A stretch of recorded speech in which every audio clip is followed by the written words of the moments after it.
Salut tout le monde, on se retrouve aujourd'hui dans le coin des pros pour parler des différents types de financement auxquels vous avez le droit pour du coup partir en formation. C'est trop peu connu dans le domaine entre autres de la micro-entreprise, on n'en parle jamais et cela dit, vous avez le droit. Donc on va voir deux axes. Le premier étant, si vous êtes aujourd'hui une personne lambda qui souhaitait vous former déjà pour vous, peut-être dans le but de construire une activité professionnelle par la suite, mais déjà pour vous, quelles sont les deux possibilités de financement que vous en avez? Parce qu'il en existe deux. Alors, tout premièrement, c'est l'autofinancement, c'est-à-dire que vous avez euh, votre portefeuille à vous, vos économies qui permettent de financer la formation dont vous avez envie. Vous allez me dire, oui Guillaume, c'est pas top, c'est pas ça du tout qu'on voulait. Nous. Bon, tout ne peut pas être pris en charge, tout n'est pas entre guillemets gratuit. Euh, Ça fait partie des étapes de la vie et il faut savoir pourquoi vous voulez le faire, mais l'autofinancement fait partie des différentes étapes du financement que vous pouvez avoir. Donc si aujourd'hui, moi par exemple, je veux me faire former dans un domaine qui n'a rien à voir avec mon métier, et puis si j'étais entre guillemets salarié, bon bah ça, j'ai l'autofinancement. Donc regardez bien, vous pouvez peut-être demander au formateur de vous accorder des délais de paiement en 2 fois, 3 fois, 4 fois, 5 fois, 6 fois. J'en connais qui font jusqu'à 10 fois. Attention, bon voilà, ça c'est vous qui voyez avec eux. Je vous rappelle cependant que vous avez une distinction à faire entre formation et atelier. Ce qui est dit formation est régi du coup, entre guillemets, par l'État, c'est-à-dire que la personne qui vous propose une formation doit pouvoir vous donner son numéro de déclaration d'activité, NDA, donc parce que cet intervenant est régi par la DRET, est contrôlé par la DRET, anciennement la Directe.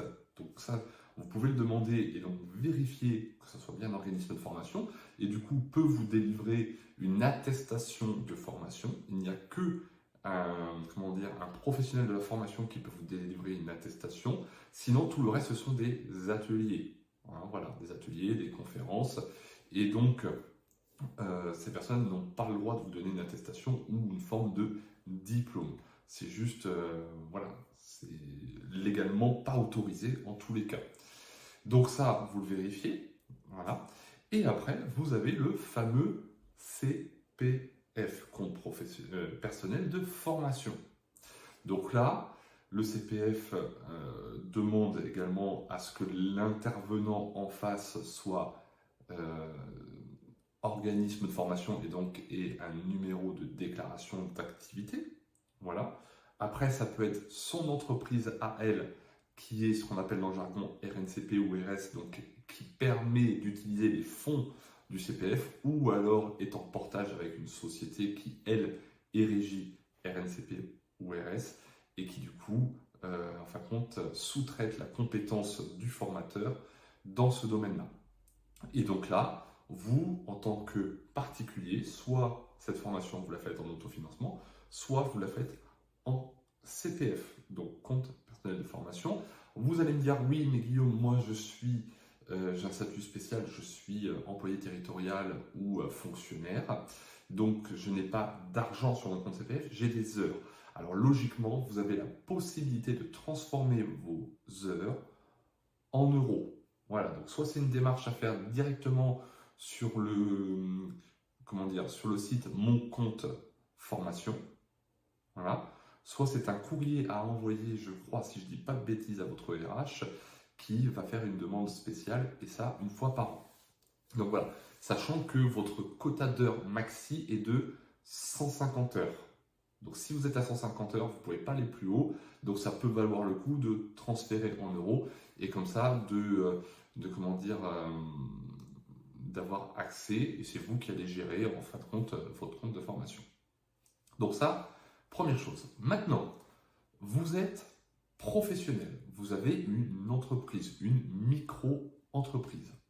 Vous avez 3 voire 4 axes pour vous faire former. Donc là, moi, je ne maîtrise pas trop le 4e, c'est pour ça que je vais juste vous le glisser pour que vous puissiez faire vos recherches, parce que je n'ai pas eu de cas concret encore, donc c'est pour ça que je n'ai pas cherché.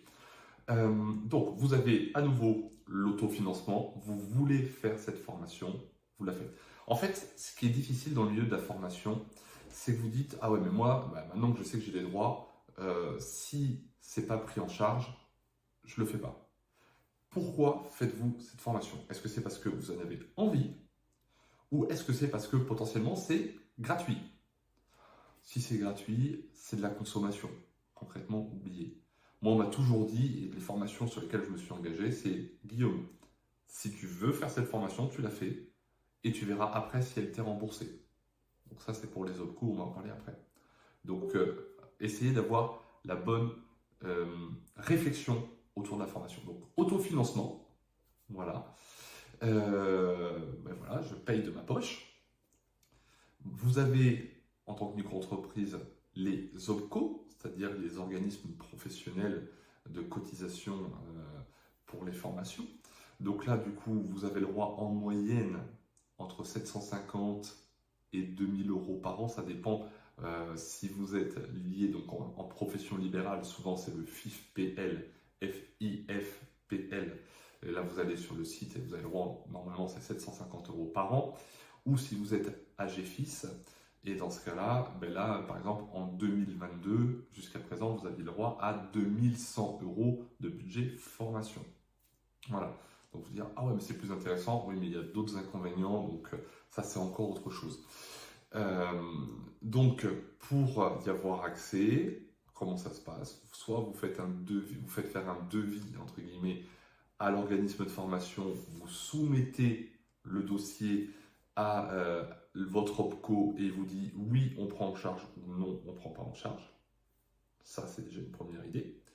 Ou alors, vous payez, parce que de toute façon, ça passera toujours comme ça, vous payez la formation. Donc là, il n'y a pas d'échelonnage de paiement. C'est du moins pas toujours possible.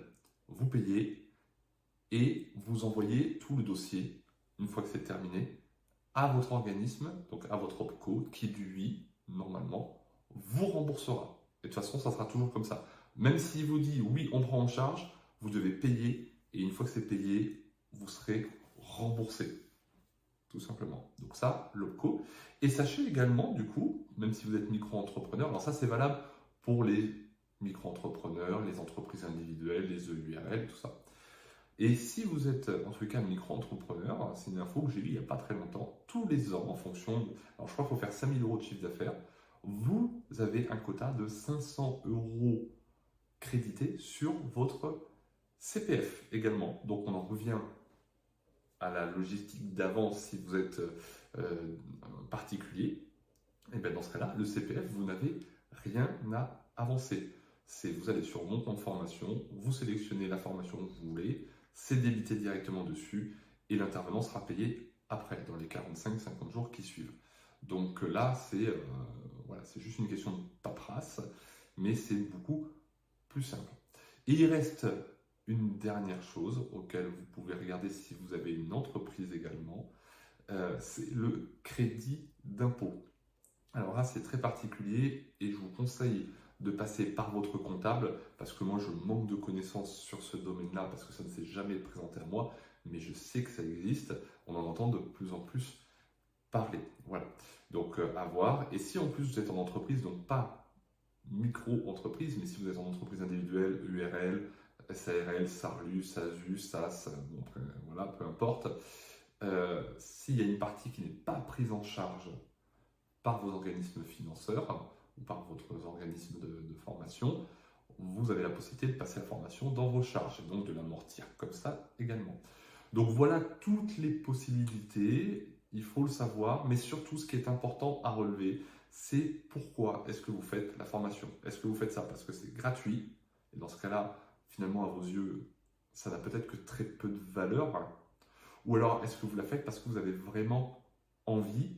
Et la cerise sur le gâteau, c'est la possibilité de se faire rembourser ou de ne pas la payer. Voilà. Pensez-y, parce que ça, c'est vraiment important. Je vois trop de gens qui veulent faire plein de formations parce que finalement ça leur coûte rien. Alors ça leur apporte plein d'outils et encore, ça peut leur apporter plein d'outils, mais souvent ils s'en servent pas. Donc pensez toujours à ce que ça va vous apporter et pourquoi vous le faites. Je pense que c'est la première chose à faire lorsque vous faites de la formation. Donc voilà, et je suis très content d'avoir partagé encore ce petit moment avec vous dans le coin des pros. Donc ça, c'était l'épisode 3. Et je vais essayer aussi de vous faire, au-delà des épisodes, de faire des coins des pros actus lorsque je verrai qu'il y a des infos qui sortent. Donc surtout, pensez vraiment à vous abonner à la chaîne YouTube, pensez à vous abonner à la page Facebook puisque le relais se fait sur ces deux médias sociaux. Et je vous dis à très bientôt. Si vous avez des questions, n'hésitez pas.